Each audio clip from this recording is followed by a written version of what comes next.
Mackenzie King and the Ghosts of Power, the spooky secrets of Canada's eccentric Prime Minister. Welcome back, everyone. Today's video is something special, something that merges the eerie with history as we get closer to Halloween. We're stepping into the haunted world of Canada's longest-serving Prime Minister, William Lyon Mackenzie King. You've heard of powerful leaders shaping nations, but what if I told you that one of Canada's most influential leaders was guided by ghosts? Yes, actual ghosts. We're about to dig into one of the strangest stories in Canadian political history, where seances, spirits, and the whispers of the dead influenced real-world decisions. So dim the lights, settle in, and let's talk about how one of the most powerful figures in Canada's history spent years communicating with the other side. The haunted roots of a Prime Minister, William Lyon Mackenzie King.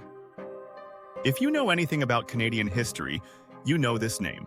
The man served as Prime Minister for a total of 22 years, navigating the country through some of its most critical periods, including World War II.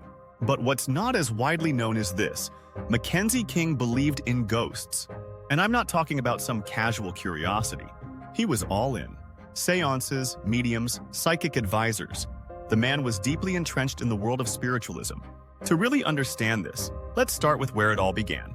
King was born in 1874, and while he grew up in a religious household, it was the loss of his mother, Isabel King, in 1917 that pushed him into the arms of the supernatural. You know how grief can make us do strange things? Well, for King, it made him turn to spiritualism. He believed that his mother's spirit could still guide him in life. And not just guide him, but actually help him make critical decisions, including those affecting the country. King's mother wasn't just any woman in his eyes. She was his rock, his moral compass, and even after she passed, he wasn't ready to let go. So, like many people dealing with deep grief, he sought a connection with her. But King didn't just visit a grave or hold on to keepsakes. No, King took it to another level. He started consulting mediums, people who claimed they could speak with the dead. For the rest of his life, King believed that through these spiritual sessions, he could continue his conversations with his mother. But here's the thing: it didn't stop with his mother. Spirits at Laurier House. Now, let's set the scene. Picture Laurier House, a grand mansion in Ottawa where King lived during his later years. This wasn't just your typical Prime Minister's residence. For King, Laurier House was a portal to the spirit world. And yes, I said portal. King conducted numerous seances there, seeking guidance not just from his mother, but from a whole host of spirits. Political figures, famous personalities, and get this, even his deceased dogs. King was looking to the beyond for all sorts of advice. Imagine a Prime Minister sitting in a dimly lit room, candles flickering, while he attempted to reach out to Sir Wilfrid Laurier, or President Franklin D. Roosevelt, or Da Vinci. This wasn't some Halloween gimmick. For King, this was real life. He wrote extensively in his diaries about his spiritual experiences. These diaries, by the way, weren't discovered until after his death, revealing just how deeply these beliefs influenced his personal and political life. Laurier House, where so many of these seances took place, is still standing today. Visitors claim the place feels off: cold spots, strange creaks, the unsettling feeling of being watched. Is it haunted? Well, it's hard to say for sure, but given King's years of communing with the dead, who's to say what spirits he may have invited in? The seances. Power beyond the grave. Let's break down these seances. Seances, in King's world, weren't just fun social gatherings. They were serious business. He believed he could connect with spirits to help guide him through tough decisions. For instance, when the weight of World War II bore down on him, King sought advice from both political mentors and the spirits of those he respected. One could argue that King's spiritual consultations were almost like having a second cabinet, only this one existed in the afterlife. The sheer variety of spirits he reached out to is astonishing. His mother, Isabel, remained the central figure. She was his emotional anchor, even from beyond the grave. King's belief in his mother's guidance bordered on obsessive, and he would often consult mediums to reconnect with her when faced with hard decisions. Then there's Sir Wilfrid Laurier, a former Canadian Prime Minister whom King idolized. King truly believed that Laurier's spirit continued to advise him on how to lead the country, and he saw Laurier as a father figure in death, just as much as he did in life. And if you think that's the strangest part, just wait. One of King's recurring spiritual contacts was none other than Leonardo da Vinci. Yes, you heard that right, Da Vinci. King believed that Da Vinci's genius spanned beyond death, and that his spirit would offer King insight into how to navigate complex problems. How he ended up contacting Da Vinci, of all people, remains a mystery, but King's diaries speak to the seriousness of these encounters. Perhaps the most touching and bizarre detail was King's belief that he could communicate with his dogs from beyond the grave.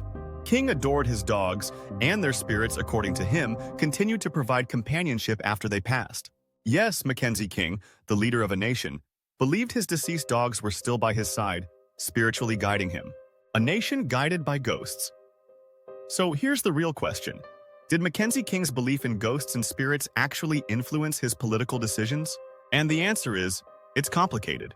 King never publicly acknowledged that his spiritual beliefs guided his politics, but his diaries suggest that the advice he sought from the beyond may have played a role in some of his choices. He didn't always follow the spirit's advice, but he often turned to them when in doubt, much like any leader turns to trusted advisors. When he was deciding how to steer Canada through World War II, it wasn't just his political advisors or generals he consulted. It was his mother, Laurier, and Roosevelt from the beyond. In his mind, he was leading a country not just with the counsel of the living, but with the wisdom of the dead. To be fair, King was also incredibly intelligent and capable in his own right. He didn't rely solely on seances to run the country, but it's undeniable that spiritualism was a major part of his life. He saw the world differently than most people, viewing life as a blend of the physical and the spiritual, with both influencing the future of Canada, the public reaction or lack of it. You might be wondering, did anyone know about King's ghostly beliefs while he was in office? The answer is no, not really. King kept his spiritualism very private. He understood that if the public or his political opponents found out that he was consulting with spirits, it could have led to a national scandal. In the early 20th century, believing in ghosts and attending seances wasn't exactly the norm for world leaders. It wasn't until after King's death in 1950 that his diaries became public. These detailed journals revealed everything: his seances, his consultations with the dead, and his deep belief in the spirit world. Suddenly, Canadians were faced with the reality that one of their greatest prime ministers had spent decades reaching out to ghosts for guidance. The diaries were, to put it mildly, a shock. It added a strange, spooky layer to a man who had once been seen as steady, if eccentric. But for historians, it painted a more complete picture of who Mackenzie King was. A man torn between his political responsibilities and his deep, personal spiritual beliefs. A haunted legacy. So what do we make of this? Is Mackenzie King's legacy haunted by ghosts? Well, in a way, yes.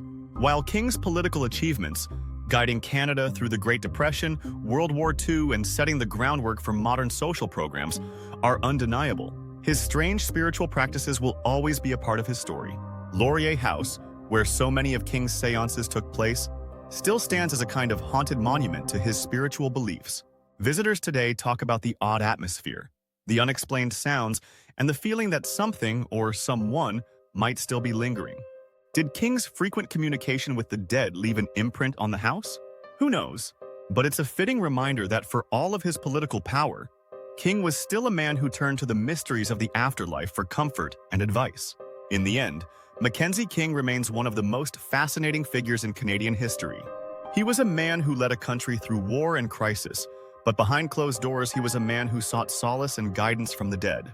His story is one of power and mysticism, politics and ghosts, and it's a story that adds a spooky, surreal twist to Canadian history. So, next time you hear a strange creak in the night or feel a cold breeze in a quiet room, remember, you might not be alone. And neither was Mackenzie King. Thanks for watching, and happy Halloween!